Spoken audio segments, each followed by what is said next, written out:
Cette année-là, sur France Bleu Pays de Savoie, Sylvia Depierre. Bienvenue dans Cette année-là. Je suis ravie de vous retrouver en ce vendredi 26 avril. Notre invité aujourd'hui est Alain Delarpe, météorologiste amateur et enseignant en géographie. Cet habitant de Copenhague est passionné depuis tout petit par la météo. Depuis 2009, il a créé son propre site internet de prévision météo pour la Haute-Savoie. Ça s'appelle Météo Conseil avec un S à conseil.com. Allez jeter un œil.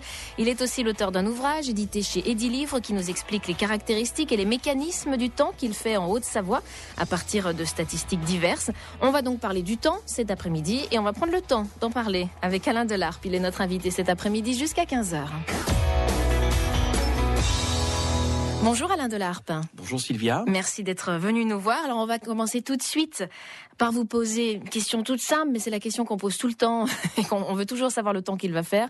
Alors je vous la pose. Comment ça va se passer là, la fin d'après-midi dans nos pays de Savoie, Alain? C'est pas terrible? Ah, écoutez, là, non, effectivement, c'est pas terrible. Nous sommes dans une situation très instable avec de l'air chaud qui remonte de Méditerranée, de l'air plus froid qui descend du nord-ouest de la France. Conflit de masse d'air égale forte précipitation, voire des orages entre la fin d'après-midi et la soirée. Et malheureusement, je dis bien malheureusement, ce mauvais temps devrait se poursuivre pour la journée de demain qui risque d'être très pluvieuse, voire neigeuse à assez basse altitude pour la saison. L'isotherme va vraiment descendre là du coup. L'isotherme va vraiment descendre, c'est ce qu'on appelle en météo un phénomène d'isothermie, c'est-à-dire que l'isotherme 0 degré baisse au fur et à mesure que les précipitations s'intensifient et on peut avoir à cette saison parfois de la neige en dessous de 1000 mètres. Donc c'est une situation à surveiller. Je crois qu'il faut totalement déconseiller les sorties en montagne pour la journée de demain. Et dimanche, Alain? Dimanche, un cran meilleur. Les conditions seront légèrement meilleures. Ça ne veut pas dire qu'il va faire très beau, mais il y aura peut-être quelques éclaircies, surtout en matinée. On a encore une petite chance d'avoir quelques précipitations, mais relativement faibles, mais sous un ciel quand même très nuageux, avec des températures autour de 11 à 12 degrés. Mais c'est frais quand même. Ouais. C'est frais, ça reste frais. Et la semaine prochaine, pendant qu'on y est? La semaine prochaine, malheureusement, les nouvelles sont pas très bonnes. C'est une semaine instable, avec de nombreux passages nuageux, des précipitations par moment, des températures assez fraîches pour la saison, mais qui remonteront un petit peu par moment autour des 15-16 degrés, et des zones de précipitation qui nous toucheront de temps à autre. Peut-être que le 1er mai sera un cran meilleur, où les précipitations seront peut-être plus décalées sur la fin de journée ou soirée, mais bien sûr tout ça reste encore à confirmer parce que au printemps, toujours un peu compliqué de faire des prévisions très très précises. L'atmosphère est très très variable et très instable à cette saison. Bon, autrement dit, vous ne nous amenez pas de soleil, Alain, en résumé. Je vous amène pas un grand soleil, je voudrais bien. Mais vous l'aviez pas sous le coude. Je l'ai pas sous le coude, en espérant que les mois qui viennent soient plus ensoleillés et chauds. On en reparlera peut-être. Oui, on essaiera de faire des prévisions à plus long terme. Vous nous direz ça tout à l'heure. Une petite question quand même. Comment on fait? Parce que c'est vrai quand on nous donne comme ça les prévisions, on nous donne toujours des indices de fiabilité. C'est ce que vous faites aussi sur votre site internet. Comment vous-même, vous savez si ce que vous donnez comme prévision est plus ou moins fiable? Alors, en fait, la fiabilité, elle vient qu'on utilise plusieurs modèles de prévision météorologique. Et ces modèles entre eux sont pas toujours conformes. Alors, il y a des variations. Et plus la variation est importante entre les modèles, plus l'indice de fiabilité baisse. Alors, on fait une sorte de comparatif. On regarde, par exemple, le modèle américain, le modèle européen, d'autres modèles, par exemple, le modèle canadien. Et on regarde un petit peu comment il se comporte à 6-7 jours. Et suivant les décalages qu'il y a entre les prévisions des uns et des autres, on arrive à donner un indice de fiabilité. Et s'ils sont tous d'accord, alors on a plus de chances. On a plus de chances d'avoir un indice de fiabilité élevé. Alors, en sachant que plus on s'éloigne du premier jour de prévision, plus l'indice de fiabilité théoriquement diminue. Ouais. Bien sûr. Hein. On arrive à faire de bonnes prévisions, à quoi? À J+3, on est sur quelque chose de très fiable maintenant. Alors c'est vrai que les prévisions à 3 jours sont maintenant très fiables, autour des 80%. À 5 jours, elles sont modérément fiables, mais quand même, on peut quand même établir, disons, un diagnostic assez fiable. À partir du 5e jour, là, on tombe quand même dans un indice qui baisse en général faible à moyen.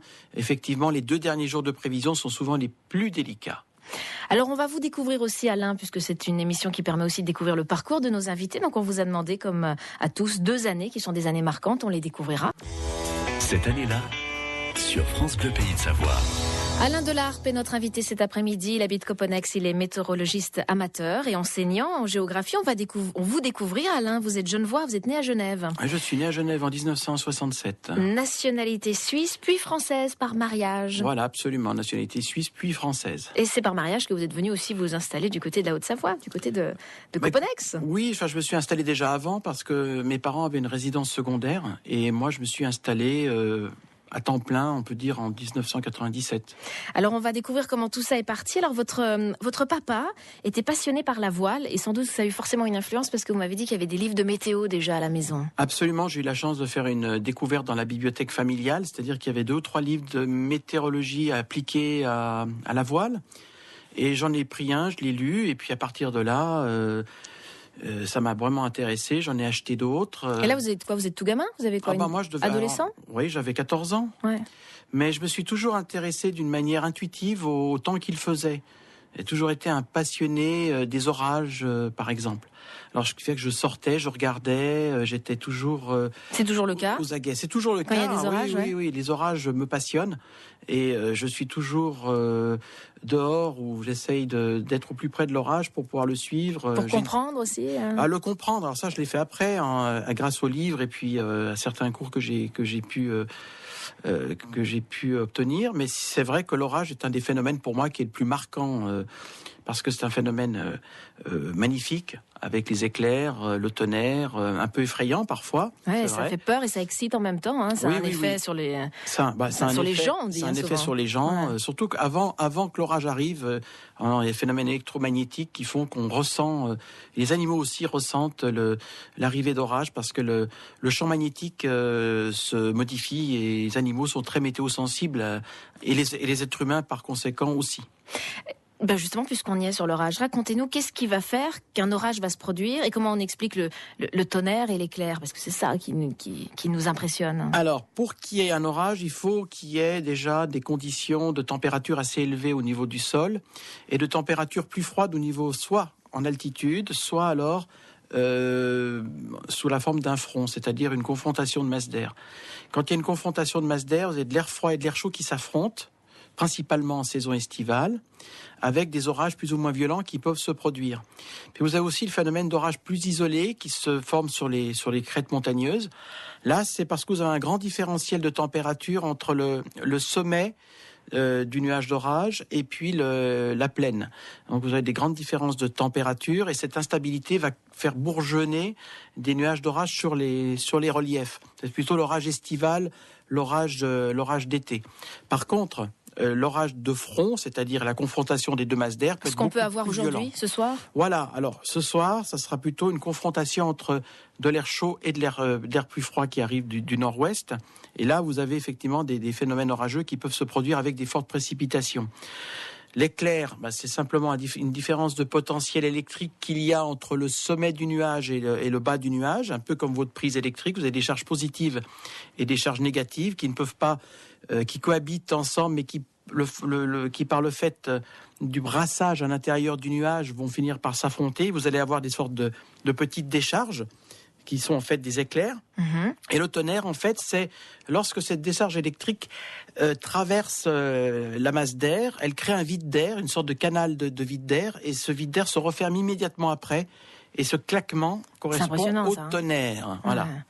C'est assez impressionnant. On dit d'ailleurs, alors il y a plein de, je sais pas si c'est vrai ou pas, on dit qu'on peut compter le temps entre le bruit, entre ce qu'on voit, enfin d'abord on entend le bruit, ensuite on voit l'éclair et qu'on sait s'il se rapproche, s'il est prêt, etc. Alors c'est l'inverse. Voilà. J'ai inversé.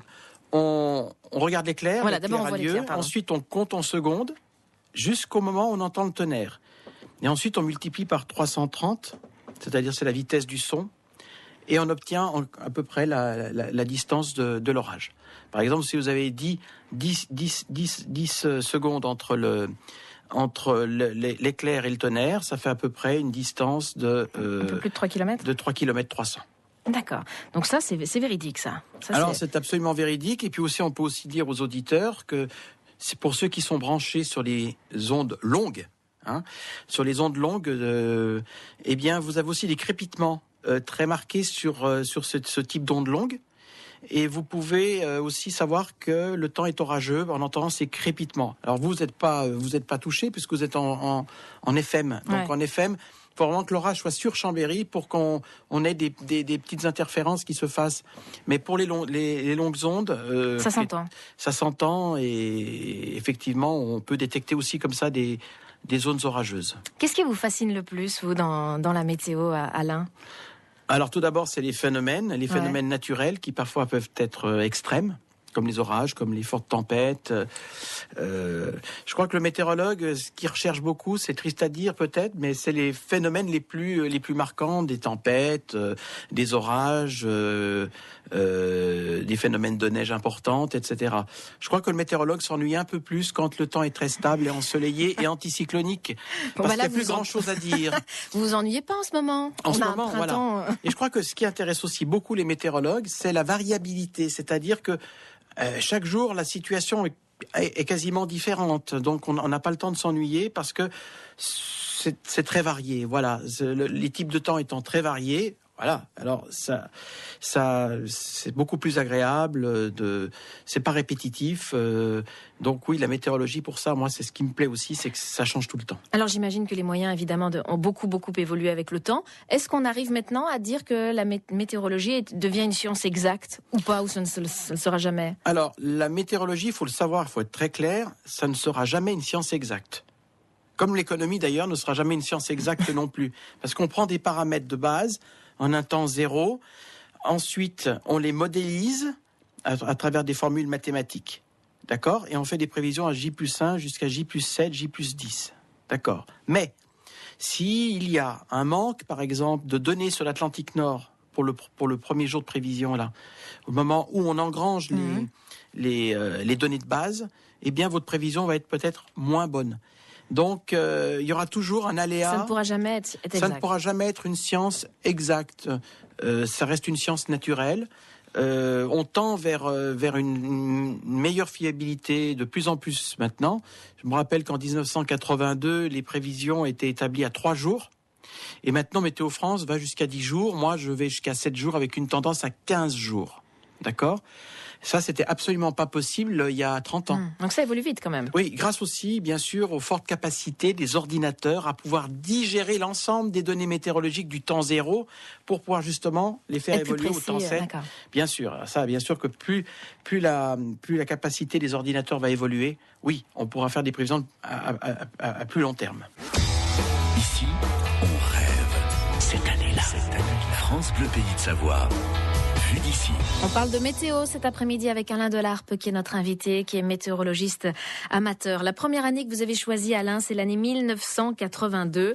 Cette année-là, vous vous organisez pour faire des relevés dans votre jardin. Comment ça vous vient d'ailleurs ? Il y a un déclic. Qu'est-ce qui fait qu'en 82, vous vous dites tiens, allez, je vais faire mes relevés, je vais aller installer des choses au fond de mon jardin ? Oui, alors bon, en fait, une fois que j'avais commencé à lire un petit peu ces livres de météorologie, il y avait des plans pour réaliser une petite station amateur, donc j'ai mis 4 planches de bois, j'ai installé à l'intérieur un thermomètre, un hygromètre, j'ai acheté à l'extérieur un pluviomètre, et puis j'ai commencé mes relevés en juin 1982, que je poursuis d'ailleurs toujours aujourd'hui d'ailleurs. Mais le matériel a évolué ? Ah, le matériel a beaucoup évolué parce que on peut toujours en fait faire des observations à l'aide d'appareils qu'on achète chez les opticiens ou maintenant sur Internet.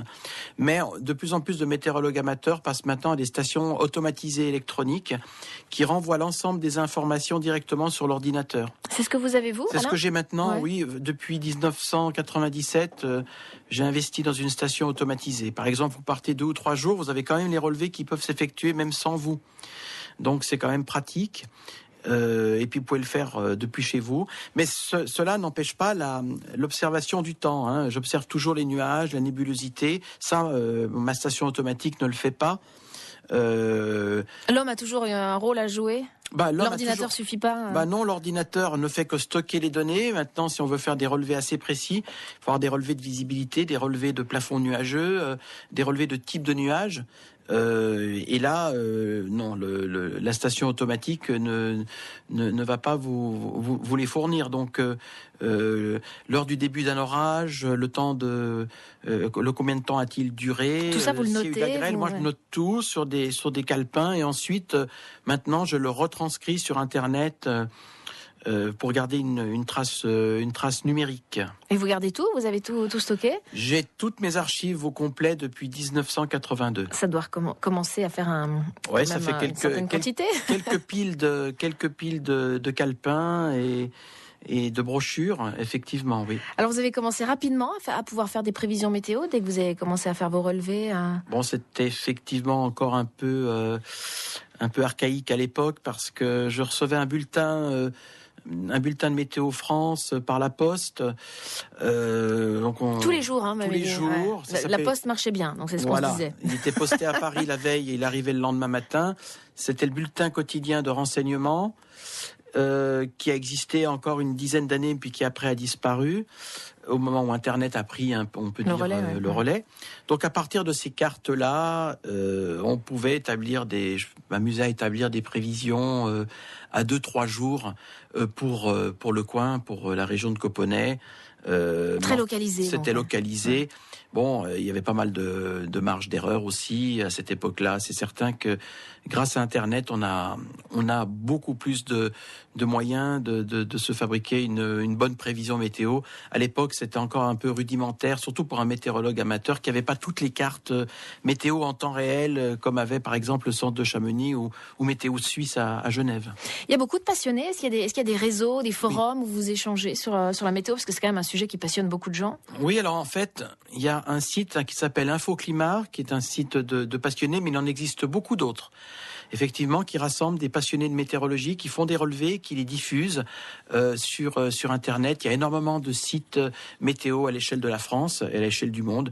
Oui, c'est vrai que les passionnés ont pris une grande place sur la toile depuis l'avènement d'Internet. Oui.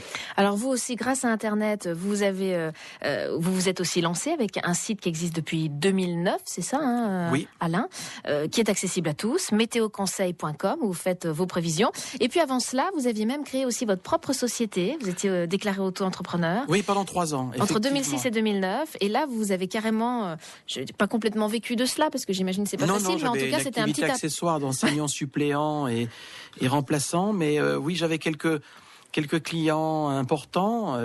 Par exemple, j'avais des déneigeurs, comme le déneigeur que nous avons à Coponnet, Monsieur Salaz, qui me demandait mes prévisions. Et j'avais aussi le grand chantier de l'autoroute A41 Nord. Vous savez, le tronçon entre Saint-Julien-en-Genevois et Villepelou.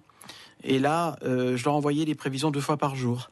Pour le chantier de l'autoroute. Ouais, donc c'était un de mes clients les plus importants. Ouais. Des agriculteurs aussi, vous m'avez dit? Beaucoup d'agriculteurs. Beaucoup d'agriculteurs, surtout pendant la période d'avril à septembre, tout ce qui correspond aux fenaisons, beaucoup. Alors là, effectivement, j'avais beaucoup d'appels, beaucoup de prévisions à fournir pour les agriculteurs. Et là, du coup, c'est des prévisions très localisées. Vous avez essayé de faire des bulletins pour chacun, quelque chose de très précis. Alors, on est obligé. Alors, ce qui est difficile en été, c'est de faire une prévision localisée précise, surtout en ce qui concerne les zones orageuses, parce que les orages sont très localisés, surtout les orages d'été, qui se développent parfois sur place. Donc effectivement, on prenait certains risques en faisant les prévisions, mais enfin, globalement, je crois que les usagers étaient satisfaits des prévisions météorologiques que je leur fournissais, oui. C'est vrai que c'est assez impressionnant, cette capacité qu'on a maintenant de prévoir le temps sur une petite distance. Je pense par exemple à Roland-Garros, à chaque fois qu'on regarde le tournoi de tennis, où on nous montre des cartes et on nous explique que l'orage va arriver dans 20 minutes sur le cours Suzanne Lenglen. C'est toujours Alors, Météo bluffant. France, effectivement, a installé une sorte de PC avancé à Roland-Garros avec des systèmes de radar qui incluent en fait la prévision au-delà d'1 heure. C'est-à-dire que non seulement ils voient la zone depuis arriver, mais ils peuvent également la localiser très précisément au temps 10 minutes, 15 minutes, 20 minutes, 30 minutes, 50 minutes. Alors effectivement, ça aide beaucoup pour pouvoir couvrir le court de tennis avant que la pluie n'arrive. Et effectivement, oui, alors les prévisions à 1 heure, à 2 heures, ou les prévisions pour la journée, maintenant on arrive à faire une prévision très très précise pour autant qu'on y engage les moyens nécessaires. Alors on va rester quelques instants sur l'année 1982 pour se remémorer quelques souvenirs musicaux de cette année-là, Alain. Et puis je rappelle à ceux qui nous écoutent que nous vous offrons le livre d'Alain Delarpe cet après-midi paru chez Edilivre. Ça s'appelle Climat et météorologie de la Haute-Savoie. Cette année-là, sur France Bleu Pays de Savoie, Sylvia Depierre. Alain Delarpe, météorologiste amateur et enseignant, professeur de géographie. Je suis enseignant de géographie dans une école privée de Genève. À Genève, voilà, est avec nous cet après-midi, Alain. Vous signez un ouvrage qui s'appelle Climat et météorologie de la Haute-Savoie, qu'on offre cet après-midi, qui est paru chez Edilivre. Alors, il y a, on peut dire 2 parties dans l'ouvrage ? On va dire 3 parties. 3 parties. Une partie météorologie générale, expliquer les phénomènes, précipitations, orages, humidité, neige. Déjà, comment ça fonctionne, quel est le mécanisme. Et ensuite, une partie climatologie où j'étudie ces phénomènes en regardant les statistiques. Nombre de jours avec précipitation, quantité moyenne de précipitation pour chaque station de Haute-Savoie, etc. Et ensuite, il y a une partie événements marquants. Alors, j'ai essayé de repérer des événements marquants depuis de 1985 jusqu'à récemment, les grands épisodes marquants qui ont donné des phénomènes météorologiques un peu exceptionnels ici dans les Pays de Savoie. Alors, il y en a un certain nombre, on pourra évidemment pas s'arrêter sur tous. Voilà, il y en a beaucoup. Mais si on devait en retenir quelques-uns, peut-être même dès que vous avez vécu, du coup, Alain, parce que tant qu'à faire, non ? Absolument. Moi, déjà, vous avez un phénomène assez triste d'ailleurs, c'était le phénomène de l'orage du Grand Bornand du 14 juillet 1987, qui avait malheureusement ravagé un camping au bord du Born. C'est un orage stationnaire en montagne qui avait donné de très très fortes quantités de précipitations dans une zone montagneuse. À part ça, vous avez eu d'autres phénomènes comme par exemple les fameuses tempêtes de fin décembre 1999. Entre le 26 et le 28 décembre, avec des vents très violents et des dégâts, surtout aux forêts, assez importants dans les Pays de Savoie, d'énormes problèmes de coupure d'approvisionnement en électricité et autres.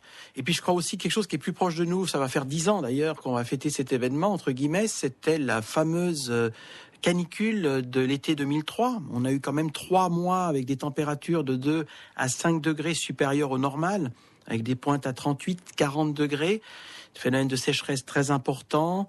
C'était la vague de chaleur sans doute la plus importante enregistrée en tout cas en Haute-Savoie depuis qu'on fait des relevés, j'allais dire, à peu près corrects, c'est-à-dire depuis l'après-guerre. Donc, sinon, plus proche de nous, on a ces grands épisodes de neige qu'on a eu cet hiver en pleine, que ce soit début décembre ou autour du 10 février, avec des 30-40 cm de neige, 2 fois dans l'hiver, c'est en pleine, pleine, c'est assez exceptionnel. C'est parce qu'il y a une configuration météorologique au niveau des pôles qui a donné justement une arrivée d'air froid qui s'est prolongée d'ailleurs sur le mois de mars.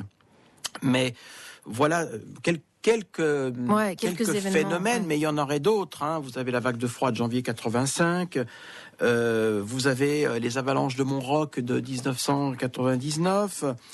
Vous avez aussi des tempêtes de bise aussi, comme celle qu'on a eue au mois d'octobre, avec des vents à plus de 100 km/h en pleine et des dégâts assez importants. On a parfois aussi je vous coupe parce que je pense à ça quand on parle de vent, de bise. On a parfois des orages et juste après on a les voitures qui sont recouvertes de sable en fait. Ça, on nous dit que ça vient du Sahara ou autre. Alors, effectivement. C'est le cas ? Écoutez, ça tombe bien que vous m'en parliez parce que ce matin, il y a eu des pluies de sable. Ce qu'il y a, c'est que le courant en altitude, vers 5500 mètres, est orienté au sud. Ce qui veut dire que la masse d'air est en provenance d'Afrique du Nord et du sud-est de l'Espagne. Vous avez une caractéristique d'avoir des terres ocres, des terra rossa, des terres ocres, qui par mouvement, par les vents, etc., sont aspirées dans la moyenne atmosphère à travers les courants ascendants et qui se retrouvent ensuite dans les nuages. Et lorsque ces nuages voyagent en Méditerranée, se chargent d'humidité et les premières zones de précipitation arrivent sur les Alpes. Et ces premières précipitations, ces gouttes d'eau sont chargées de sable qui vient pas forcément que du Sahara, mais de la région Maghreb, sud de l'Espagne, voire parfois même Sicile, Italie. Et effectivement, ça s'est retrouvé ce matin. Ça s'est retrouvé ce matin sur les capots des voitures. Alors, petite particularité, c'est que on a remarqué que ce sable est légèrement radioactif. Ah bon ? Très légèrement radioactif. C'est pour ça qu'il est conseillé de nettoyer sa voiture assez vite, parce que ça attaque un peu la carrosserie. Voilà, on apprend plein de choses avec Alain. Pourquoi la météo, Alain, a-t-elle pris, selon vous, autant de place dans notre société, dans notre vie ? C'est quasiment le premier sujet de conversation qu'on a quand on croise quelqu'un, quand on appelle quelqu'un au téléphone.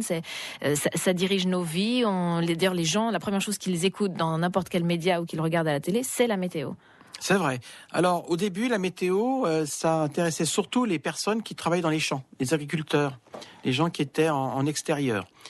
Mais les moyens, à l'époque, encore aujourd'hui d'ailleurs, les agriculteurs s'intéressent beaucoup à la météo. Mais pour ce qui est du particulier, je crois que c'est l'avènement de la société de loisirs et le tourisme qui font que, avec les longs week-ends, avec les ponts, avec les vacances qui se sont multipliées, on a envie en fait de profiter à fond du bon temps, et il faut qu'il fasse beau. D'ailleurs, c'est presque devenu une revendication. Je suis en vacances, il faut qu'il fasse beau. Et le beau temps du vacancier n'est pas forcément le beau temps de l'agriculteur qui a aussi besoin de pluie. Donc c'est vrai que heureusement qu'on peut pas faire des prévisions à la carte pour tout le monde, parce que chacun demanderait des prévisions très contradictoires si on pouvait les faire comme ça. Et les gens sont météo-sensibles, hein, ils ronchonnent pas quand il fait mauvais, il y en a certains, ils sont de bonne humeur quand il fait beau. Alors, il y a eu plusieurs études qui ont été faites là-dessus. C'est vrai que les gens sont météo-sensibles. Il y a par exemple, le feu dans les Alpes a tendance à énerver les gens. Hein, il y a même eu des grands poètes comme Dürrenmatt en Suisse qui a fait un livre où il y a eu des crimes en Valais ou dans les cantons des Grisons. On avait remarqué au XVIIIe et XIXe siècle qu'il y avait plus de crimes quand il y avait du feu, par exemple, parce qu'il y a l'électrostatique de ce vent qui est très sec, a tendance effectivement à changer l'humeur. La bise aussi peut avoir aussi des effets, par exemple sur les poissons. Il y a beaucoup moins on peut moins bien pêcher quand la bise souffle, parce que les poissons sont moins nombreux à l'endroit où le pêcheur met sa canne à pêche. Par contre, quand le temps est lourd et orageux, eh bien, ça mord beaucoup mieux. Par exemple. Alors c'est vrai que oui, là, on est météo-sensible. Quand il fait très mauvais temps, quand on manque de soleil, par exemple, on manque de vitamine D, eh bien oui, notre humeur s'en ressent. Je crois qu'on a tous ressenti entre le mois de mars et début avril, hein, avec ces journées à répétition, il faisait gris et pas beau. Oui, ça joue sur l'humeur. Hein. Vous êtes météo-sensible, vous, Alain ? Un petit peu, j'avoue que... Vous vous réjouissez quand il y a des orages. Oui, je me réjouis quand il y a des orages, mais c'est vrai que par exemple, je ressens un peu les zones de neige en hiver. Hein. J'ai une douzaine d'heures avant une forte chute de neige, je suis un peu... des frissons grippaux un peu, vous voyez, choses comme ça. Mais sinon, je suis peut-être pas des plus... j'ai pas de rhumatisme encore, alors ça va. C'est vrai que les gens qui ont du rhumatisme, ils disent que oh là là, il y a de l'humidité, j'ai mal aux articulations. Voilà, exactement. Ça se vérifie, ça. Ça se vérifie. D'ailleurs, il y a le docteur Attali a écrit un très bon livre qui s'appelle Le temps qui tue, le temps qui guérit, où il fait plein de statistiques. C'est un médecin qui fait plein de statistiques en fonction des types de temps. Alors on sait malheureusement qu'en été, quand il y a des fortes vagues de chaleur, il y a beaucoup plus malheureusement de crises cardiaques, par exemple. Mais il y a aussi d'autres maladies qui sont un peu liées au temps qu'il fait. Alors ce livre qui a été écrit dans les années 80 est toujours d'actualité. On peut le trouver en poche facilement. Là, on aura plein d'explications justement sur la relation entre médecine et conditions météorologiques. On voit à quel point le temps qu'il fait a une incidence sur nos vies, clairement. Ah oui, ça a une grande incidence, et puis sur notre santé, sur le surtout, moral, sur plein de choses. Ici, on remonte le temps. France Bleu Pays de Savoie, vue d'ici. Alain Delarpe est avec nous cet après-midi. Il habite Coponex. Il est météorologiste amateur et enseignant en géographie. Alain, la deuxième année que vous avez choisie, c'est l'année 2002. Cette année-là, vous avez soutenu décidément une thèse sur l'espace Mont Blanc. Racontez-nous. Alors ça, on va revenir plus c'est votre cursus d'étudiant qui vous a mené jusqu'à cette thèse. Présentez-nous cet espace Mont Blanc et comment vous est venue d'ailleurs l'idée de faire cette thèse sur cet espace qui a vu le jour. Absolument. Alors effectivement, l'idée de faire une thèse sur l'espace Mont Blanc m'est venue sans doute de l'année que j'ai passée à Grenoble pour faire mon diplôme d'études approfondies à l'Institut de géographie alpine. Et c'est vrai qu'à cette époque-là, on commençait à parler d'un projet intégré, proche de l'environnement, pour améliorer aussi le réseau agricole, etc. dans les pays du Mont Blanc. Et on m'a proposé de faire une thèse sur cet espace Mont Blanc qui allait en fait prendre forme dans les années qui allaient suivre. Effectivement, c'est un projet qui est très intéressant parce que il inclut l'environnement dans l'idée quand même que que l'espace Mont Blanc est un domaine extrêmement valorisé par le tourisme. Donc, il fallait un petit peu, l'espace Mont Blanc essaye de trouver justement une sorte de modus vivendi entre d'un côté le tourisme, qui est un tourisme parfois très un peu agressif vis-à-vis de la montagne, et puis d'un autre côté préserver les ressources naturelles, les espaces sensibles du Mont Blanc. Donc l'espace Mont Blanc a réussi à fédérer autour de ce grand projet une trentaine de communes entre le Valais, la Savoie, la Haute-Savoie et le Val d'Ost. Et donc j'ai fait ma thèse là-dessus pour essayer de comprendre un petit peu comment ça s'était mis en place et comment cet espace Mont Blanc allait évoluer. Et puis comment allait être prise en compte justement cette difficulté de concilier développement touristique et développement durable. Et entre cette année 2002, l'année de votre thèse, et aujourd'hui, est-ce que l'espace Mont Blanc, vous l'avez vu naître? Vous êtes observateur Absolument. De ce qui se passe, de ce qui se fait Alors justement, l'espace Mont Blanc a beaucoup évolué, puisque maintenant il y a vraiment des projets intégrés, des projets concrets qui se sont mis en place dans le domaine des transports, dans le domaine de l'agriculture, dans le domaine du tourisme doux, grâce à, on peut dire, à vraiment une volonté ferme des élus des trois entités pour faire évoluer cet espace Mont Blanc vers quelque chose qui soit concret et reconnu sur le terrain. Donc effectivement, c'est un espace transfrontalier qui fonctionne avec des valeurs qui sont aujourd'hui partagées par ces trois entités. Donc oui, ça fonctionne, l'espace Mont Blanc fonctionne aujourd'hui. Un petit mot sur les prévisions de cet été, Alain. Forcément, vous vous y êtes penché. Est-ce que vous savez si on va avoir un été plutôt sympa? Parce que là, déjà, le printemps, il tarde à s'installer. Est-ce que pour cet été, on peut être plus optimiste? Alors, on peut être effectivement plus optimiste. D'ailleurs, en général, quand on se dirige vers l'été, les journées sont en général un peu plus ensoleillées.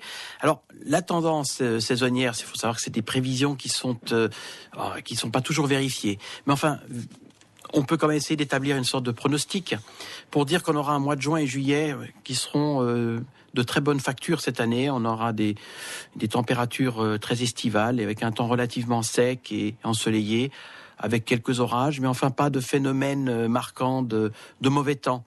Le mois d'août devrait être déjà un peu plus mi-figue, mi-raisin. Effectivement, le mois d'août devrait être plus orageux. Par contre, on s'acheminerait vers un mois de septembre anticyclonique, donc une belle arrière-saison. Une belle arrière-saison.